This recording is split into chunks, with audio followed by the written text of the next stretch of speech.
Sarà quindi Akragas Cavese la finale playoff per la promozione in eccellenza.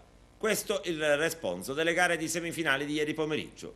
Mentre l'Akragas a 6 minuti dalla fine aveva ragione del Real Metapontino, la Cavese nei minuti di recupero siglava il gol che costringeva il Cerignola ai supplementari, dove tra l'altro non succedeva più nulla. Ai calci di rigore, i campani poi hanno eliminato i pugliesi.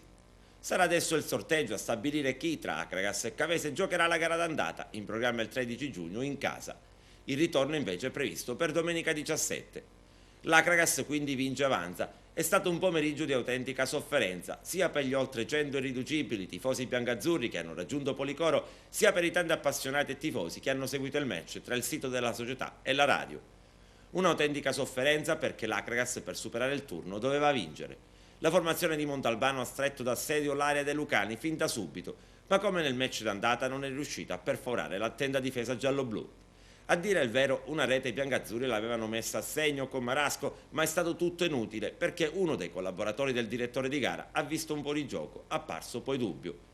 Qualche minuto dopo è stato il Real Metapontino ad andare in rete, ma Bruno ha toccato nettamente il pallone con una mano e il direttore di gara ha annullato il gol e ha ammonito il furbo giocatore pugliese. Poi a 6 minuti dalla fine il gol dell'apoteosi per i biancazzurri. La zambata porta la firma del solito Marasco che non ha dato scampo a Marino che è riuscito a smanacciare il pallone quando però la sfera aveva superato la linea bianca. La qualificazione comunque è stata ampiamente meritata per i ragazzi di Montalbano. Nel computo generale dei 180 minuti in campo si è vista soltanto una squadra.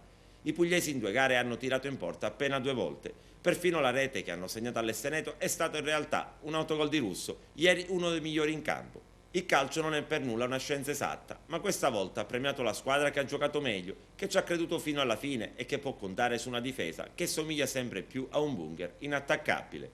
In 4 gare dei playoff la difesa biancazzurra ha subito un solo gol e come detto si è trattato di un'autorete. Festa grande anche in città ieri sera dopo la fine del match di Policoro. Si sono registrati anche dei caroselli d'auto. Da anni non c'erano queste giornate di festa per l'Akragas.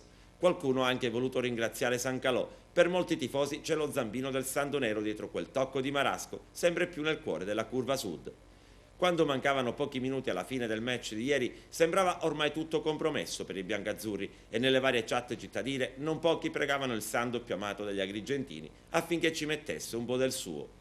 Adesso però comincia il difficile. La Cavese non è una squadra che rinuncia a giocare come il Metapontino, anzi tutt'altro, ha dimostrato contro il Cerignola di andare sempre e comunque a rete. Non è una squadra che si abbatte alle prime difficoltà, subisce però parecchie reti.